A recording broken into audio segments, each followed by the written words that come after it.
دعوت دے رہا ہوں محترمہ بانو قدسیہ صاحبہ.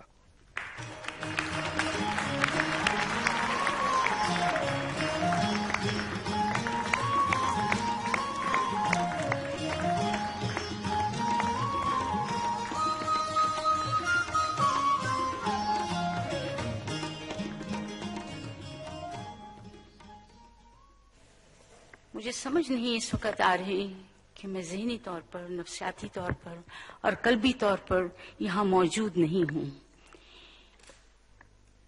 میں ان تمام ناظرین کا، ان تمام ملنے والوں کا، ان تمام مہربانوں کا آپ کی وساطت سے شکریہ ادا کرتی ہوں جنہوں نے اپنے نازک نازک احساسات مجھ تک خوبصورت پھولوں کی شکل میں پہنچائے.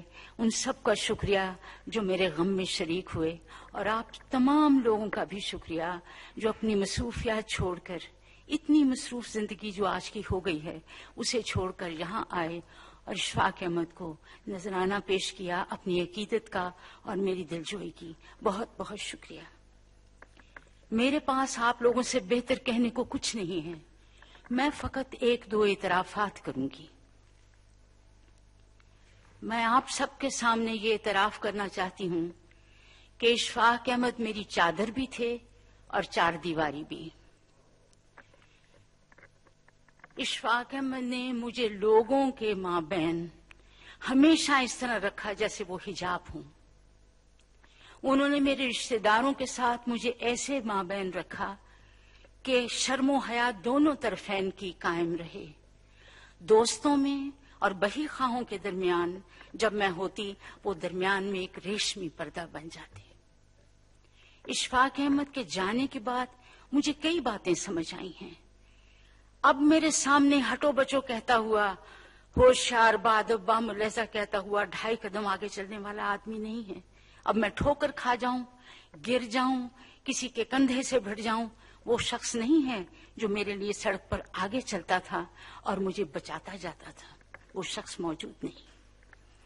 آج مجھے پتا چل گیا ہے، جب میرے گھر پہ ٹیکس کے کاغذات آتے ہیں، کبھی کبھی کو وارنٹ اور سمن بھی آ جاتا ہے قانونی قسم کا، پھر میرے پاس وہ بل آ جاتے ہیں جو بجلی کے زائد بل ہوتے ہیں، پھر وہ میرے پاس وہ منی آرڈر بھی آ جاتے ہیں جن کے نیچے لکھا ہوتا ہے اشفاق احمد. مجھے پتہ نہیں منی آرڈر کیا ہوتا ہے. میں پیئنگ ان سلپس نہیں جانتی، میں چیک لکھنا نہیں جانتی. اب مجھے پتا چلا ہے کہ وہ 1.5 گنا کام کرتے تھے اور میرے لیے آدھا چھوڑ دیتے تھے اور مجھے کہتے تھے گواہی دینے نہ جانا قدسیہ، میں جاؤں گا، یہ کام میرے ہیں، باہر کے تمام کام میں سنبھالوں گا. اس حفاظت میں رہنے کے بعد، اس چادر اور چار دیواری میں رہنے کے بعد اب زندگی اچانک میرے لیے بہت مشکل ہو گئی ہے. اب مجھے وہ چیزوں کا مقابلہ کرنا پڑتا ہے کہ جن کی مجھے سمجھ تک نہیں. اگر غلطی سے کوئی کھڑکی کھلی رہ جائے اور اس میں سے ہلکا سا ہوا کا جھونکا آئے تو مجھے محسوس ہوتا ہے کہ کوئی ٹورنیڈو داخل ہونے والا ہے. اشفاق احمد کا یہ طریقہ کار تھا. آپ یقین کیجئے، میرا خیال ہے کہ اشفاق احمد میں ایک خصوصیت تھی جس کا ان کو بھی احساس نہیں تھا. جو وہ بھی نہیں جانتے تھے وہ ان کی موروثی اور پشتنی غیرت تھی. اشفاق احمد ایک غیرت مند آدمی تھا. وہ اپنے اور لوگوں کے درمیان بھی ایک حجاب رکھتا تھا. وہ رشتہ داروں کے درمیان اور اپنے درمیان بھی ایک حجاب رکھتا تھا، ایسا حجاب جو غیرت مند لوگ رکھتے ہیں. لیکن یقین کیجئے، اشفاق احمد کو اپنی خوبی کا علم نہیں تھا. اپنے دوستوں کے درمیان اور ان کے درمیان کبھی ایسی باتیں نہیں ہوئیں جو اندر کی باتیں ہوتی ہیں.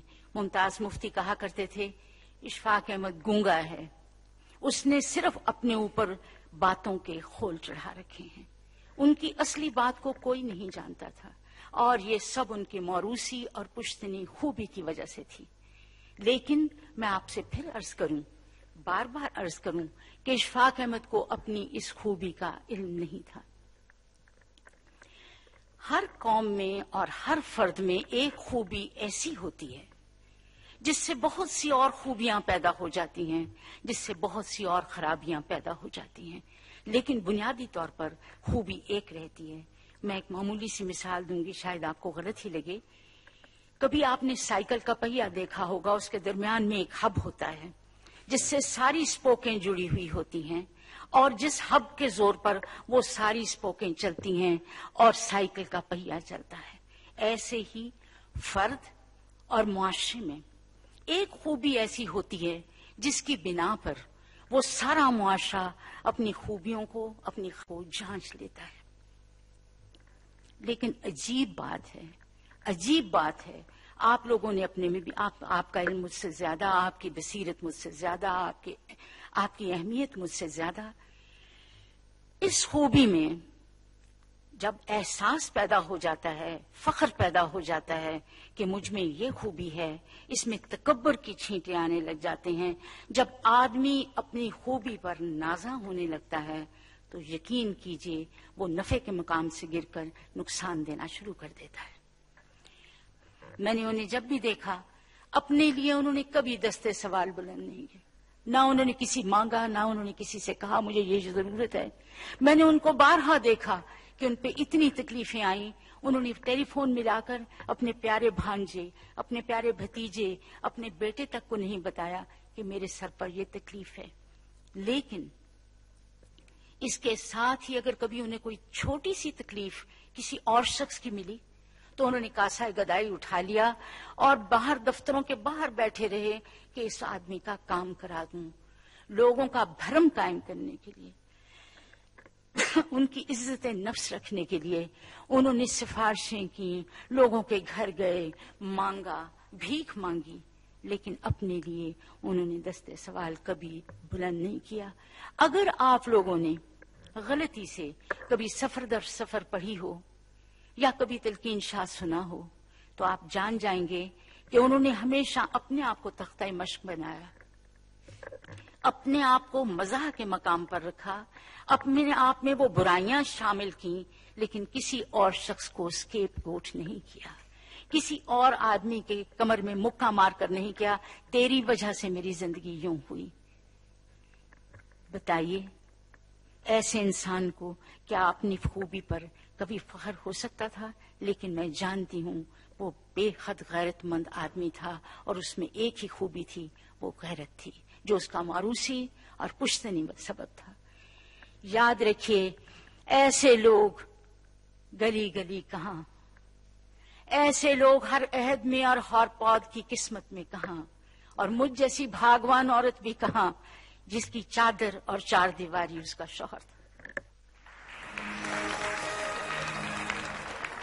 اللہ آپ کو آسانیاں عطا فرمائے اور آسانیاں تقسیم کرنے کا شرف عطا فرمائے۔ اللہ حافظ۔